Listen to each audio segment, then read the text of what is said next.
এদিকে আওয়ামী লীগ নিষিদ্ধের দাবিতে রাজধানীর পল্টন মোড়ে অবস্থান নিয়েছেন গণ অধিকার পরিষদের নেতাকর্মীরা। সেখানে আছেন সহকর্মী ওয়ালিউল সাকিব, যুক্ত হচ্ছি তার সঙ্গে। ওয়ালিউল সাকিব, আমরা যতটুকু জানতে পেরেছি যে জুমার নামাজের পরে কিন্তু মিছিল যোগে গণ অধিকার পরিষদের নেতাকর্মীরা সেখানে জড়ো হতে শুরু করেছিল।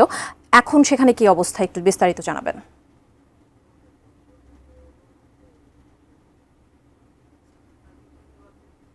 সাকিব, শুনতে পাচ্ছেন নিশ্চয়ই?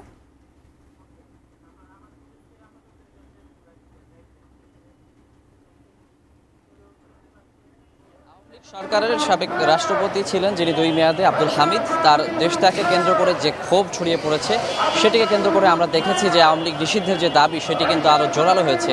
এবং আমরা গতকাল রাত থেকে দেখছিলাম যে জাতীয় নাগরিক পার্টির দক্ষিণাঞ্চলের যে মুখ্য সংগঠক হাসনাত আবদুল্লাহর যে আহ্বানে যে প্রধান উপদেষ্টার বাসভবন যমুনার সামনে কিন্তু অবস্থান কর্মসূচি এবং বিক্ষোভ কর্মসূচি পালন করছিল এনসিপি, জাতীয় নাগরিক পার্টি। তো তার পরবর্তীতে আমরা দেখেছি তারা সারা রাত গতকাল অবস্থান করেছেন, আজকে সকাল থেকেও তারা সেখানে অবস্থান করছিলেন।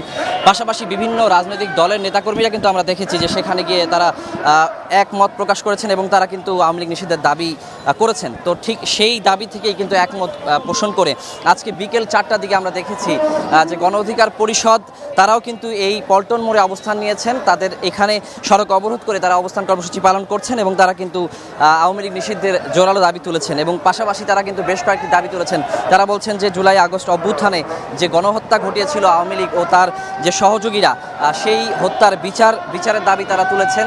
এবং পাশাপাশি আমরা দেখেছি যে তারা যে ঐকমত্যের ভিত্তিতে যে সংস্কারের আসলে প্রক্রিয়া চলছে সেটি করার দ্রুত সময়ের মধ্যে করার আহ্বান তারা জানিয়েছে। স্বাস্থ্যকর অল টাইম ফ্যামিলি কেক, সব সময় অল টাইম হেলদি লাইফ। এবং কিছুক্ষণ আগে আসলে এখানে যে গণ অধিকার পরিষদের যে সাধারণ সম্পাদক রাশেদ খান তিনি কথা বলেছেন। এবং আমরা দেখেছি গণ অধিকার পরিষদের যে সভাপতি রয়েছেন নুরুল হক নূর, তিনিও কিন্তু এখানে বক্তব্য রেখেছেন। তারা কিন্তু তাদের স্পষ্ট বার্তা তারা দিয়েছেন এবং হুঁশিয়ারও দিয়েছেন। তো তাদের পক্ষ থেকে যে কথাটি বলা হচ্ছে যে বর্তমান যে উপদেষ্টা পরিষদ রয়েছে তাদের প্রতি কিন্তু তারা অনাস্থা প্রকাশ করেছেন। তারা কিন্তু জানিয়েছেন যে আসলে এই উপদেষ্টা পরিষদ দিয়ে আসলে গণহত্যার বিচার, সংস্কার কার্যক্রম কিংবা জনগণের ভোটের অধিকার ফিরিয়ে আনা সম্ভব না বলে কিন্তু তারা দাবি করেছেন।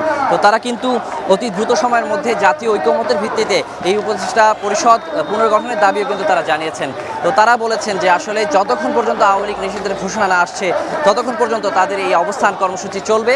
এবং তারা বলছেন যে সারা দেশে, ঢাকা শহরের বিভিন্ন প্রান্তে এবং সারা দেশে বিভিন্ন রাজনৈতিক সংগঠন এবং বিভিন্ন সচেতন মহল, ছাত্র জনতা সবাই কিন্তু আওয়ামী লীগ নিষিদ্ধের দাবিতে তারা পথে নেমেছেন বলেই কিন্তু তারা আমাদেরকে জানিয়েছেন।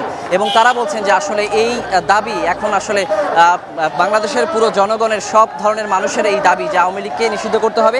এবং তাদের যে কর্মকাণ্ড ছিল জুলাই আগস্ট জুড়ে, সেই সময়ে যে তাদের আসলে হত্যাযজ্ঞ এবং যে নির্যাতন নিপীড়নের ঘটনা ছিল, এছাড়া বিগত 15 বছরে আমরা যে গুম, খুন ও নির্যাতনের ঘটনা দেখেছি সেগুলোর বিচারের দাবিও কিন্তু তারা জানাচ্ছেন।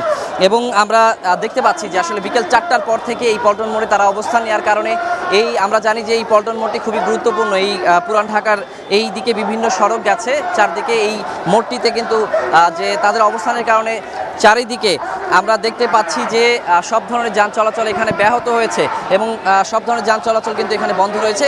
এবং এখানে আমরা কিন্তু আইনশৃঙ্খলা রক্ষাকারী বাহিনীর সদস্যদের উপস্থিতি দেখতে পাচ্ছি, তাদের সাজোয়া জানো রয়েছে।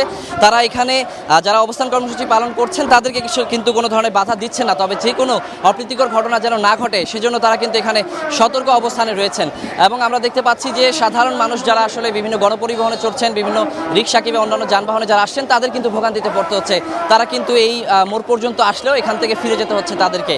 তো আমি যেমনটি বলছিলাম যে তারা এখানে আওয়ামী লীগ নিষিদ্ধের ঘোষণা না আসা পর্যন্ত তাদের অবস্থান কর্মসূচি চালিয়ে যাওয়ার ঘোষণা দিয়েছেন।